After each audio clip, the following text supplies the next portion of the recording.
Do you have a tendency to push people away when you secretly want to be closer with them? If so, this video is for you. Now, I have mommy issues, daddy issues. Probably like a lot of you motherfuckers do too. I mean, if you're watching a video like this, like, you probably do. And I just came back from a therapy session because I'm super gay. And got into some of the coolest conversations, and I had so many like life revelations, blah blah blah. But one of the ones that I've been thinking about recently is because I had this experience confronting some childhood trauma with my mom the other day, and what I noticed, and it's a pretty cool dynamic, is when I'm afraid, when I'm very anxious, insecure about things, the person who triggers that, what I secretly want from them is I want connection. I want me and my mom to have a great relationship. You know, I want all that, but then I yell, I anger, I push away. And here's a cool one. So when whatever happened to you, you know, whatever things shaped your reality of like your wounds, your pain. Some things probably happen to you, whether it's like huge things or small things, doesn't matter. It opens up this little wound, and things in life will poke at that wound. Some things, though, scrape that wound. And you know that feeling when maybe you're with your girlfriend or something. I'll tell you a story later, but like you're with a partner, whatever, and something happens and it just like makes you feel like a little kid. Makes you feel like you can't control what you're about to do or say. Sounds so cringe, because it is. So that has happened with my mom and like whatever. I'm not gonna get into those details, but what I noticed is I'll push her away. Like, I don't want to talk to you right now. I'll push her away. Where secretly all I want is connection.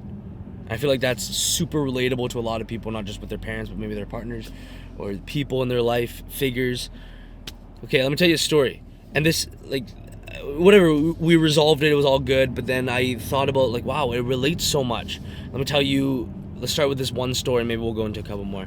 When I was in Hawaii with my recent ex-girlfriend for our first vacation together, there was something I got insecure about a lot of things that trip because I'm a little bitch. There was something, I think it was something about like her, like being friends with like one of her guy friends who I thought was like an absolute piece of shit or something, or... Yeah, and then she stopped being... I don't know. It was something, right? It was something that, like, brought up a lot of triggering anxiety and fear. Okay?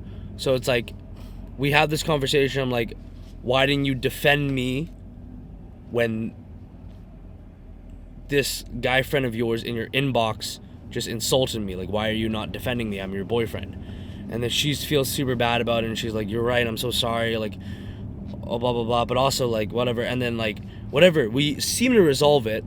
And this is a huge, I don't want to call it a problem, probably a problem, but one thing that I really hate about myself, God, the traffic's awful, good thing we're recording right now, is, what was I saying? One thing I really don't like about myself is girlfriend, blah blah blah. Let me think. You can skip through until I think of what I'm trying to say. Oh, I feel like I'm not done the issue in my life until I mentally get over it. I'm not done our argument, either with a friend or a girlfriend. I'm not done the argument, and this is super selfish. I'm not finished with the argument until I'm emotionally over it. Meaning we came to a logical conclusion that night, and it seemed logically good from an outside perspective. Watching this couple argument, they would be like, oh, it's fine now. But I don't emotionally feel okay, so what do I do that night? It's like 12 at night, you know, I'm sleeping on the right side, she's sleeping on the left side. Things should be logically resolved, but I emotionally don't feel safe, and it reminds me of like stuff in my past and whatever, and it's just this huge anxiety-inducing emotional feeling. And instead of like instead of like talking to her about it or whatever, this is what I learned in therapy. This is super cool. So there's this fear that comes up, this super deep amount of fear. Like, I'm terrified. I'm terrified that, like, oh, she's going to take this. What am I thinking at the time? Like, she's going to take what I said and think I'm a pussy bitch and leave. she's going to like cheat on me with that guy, or she's only being okay now, she's only cooperating now, but like later she's gonna think I'm an absolute loser for bringing something like this up. All these scared thoughts. I'm like so scared. I'm this like at that moment I'm a terrified little boy. I'm genuinely terrified of all these things. All these insecurities come up. I'm like in my fucking like shaking there. She's fucking having a blast fast sleep. She doesn't even know. What do? Cover it with fear. I cover it up with not fear. I cover it up with anger, and immediately my mind goes like dark place. Fuck you. Like I don't say these things out loud, but the energy is like fuck you. Like it's this little boy in me. I wish you could just know how I'm feeling and just come for me right now, but I guess you don't. I guess you don't. Just like mommy did it. Whatever. Fuck you.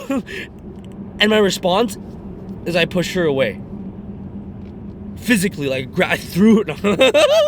I left the bed and I went to the couch and I cuddle up in a little ball by myself, just angry over like I don't say over nothing, but I'm just like I'm just like thinking like oh fuck you, you're gonna wake up in the morning and I'm not gonna be there, and like I want you to feel bad. Huge. This is why I think a lot of people cheat. Oh wow, where did that come from? You got hurt a lot in the past. Probably you saw cheating happen and you learned that cheating is a good way to make yourself feel, your ego feel better, and make the other person feel bad. So somebody cheated on you, you felt bad. Oh, I feel bad. So now the next time you're in a painful position, even though it's not that other person's fault, like ex-girlfriend didn't do shit. She didn't do anything wrong. Like literally nothing. It was all me, bro.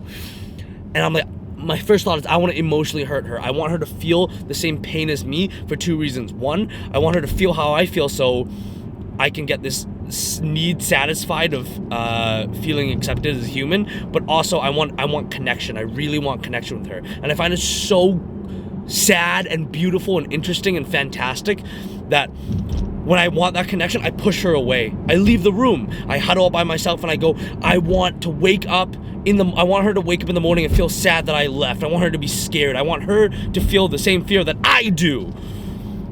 Well, two issues with that. One, I chose to date a very secure woman who isn't really like that. Or maybe she is and I just don't know. And the second is, come on, that's not gonna solve shit, man. You gotta fix that within yourself. So the anger is there for a good like 30 minutes. I'm in the couch just cuddling up. Oh, fuck you. Oh God. The anger leaves. It leaves.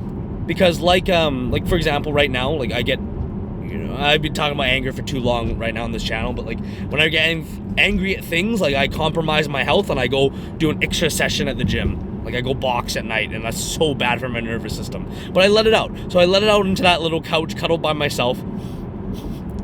And then what comes after that anger?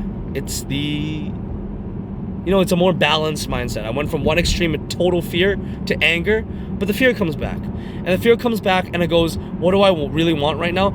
I want to connect. I really want to connect with her. Like I'm so scared, like, oh, geez. Because the anger's gone, it washed away. And it was like, what do I actually need right now? I need to feel safe. I need to feel connected with her. I don't even think she knows this happened, bro. Like, I just went back to bed, gave her a hug. She was passed out. But anyways, the learning lesson of the story is, we all got that demon, that inner child thing that pops up when our wounds get scratched and clawed, whether it's the person's fault or your fault or no fault at all. It's just the wounds get scratched, But the thing you gotta do is, the anger goes on top of the fear. The fear is what you actually want. In that moment of the fear, if I just had stopped and asked myself, what do I really want right now? I want to connect with her. I don't actually want to be mad with her. I want love. I want to give her a hug. I want her to hug me. I want to feel validated.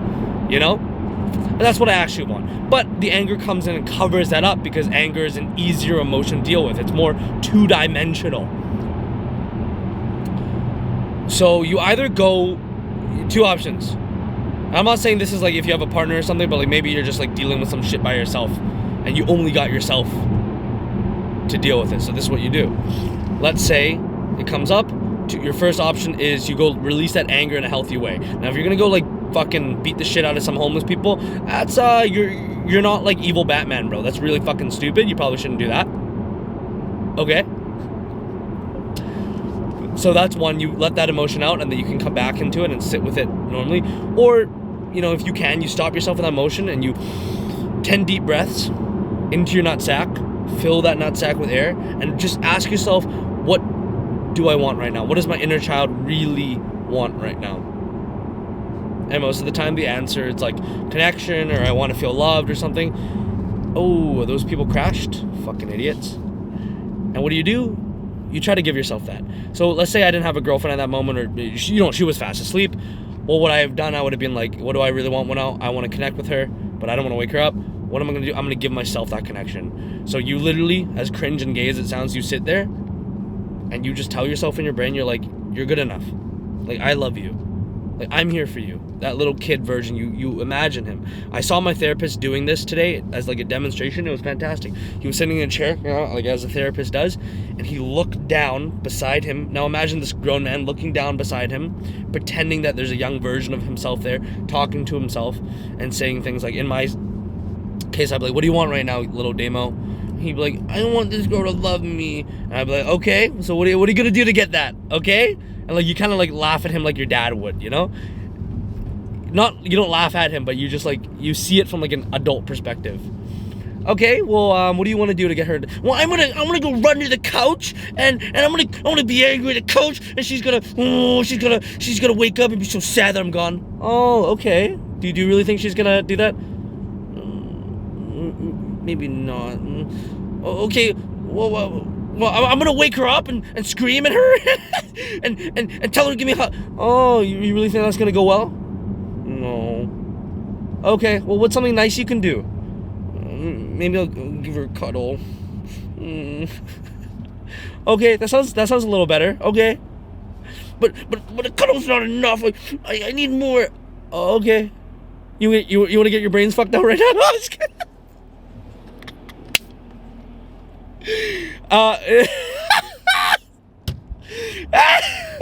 Jeez. You want a little head? No, just kidding. Yeah, you want to go wank off the bathroom, you little pathetic shit. Sorry. No, and then eventually, your little child would be like, you tell him what he needs. You know, he'll be like, I want to connect. He's like, but I want to wake her up and all that, and blah blah. And you go like, look, buddy, you're me. I love you. I'm sorry that you didn't feel loved as a kid, or you didn't feel loved by I love you. It's okay. These chicks can kick rocks, brother. I'm with you. And you laugh at it a little bit, and that's the best way to heal yourself. It's not going to be perfect. It's going to be a little sloppy. You're going to fuck it up a lot. You're going to go through it.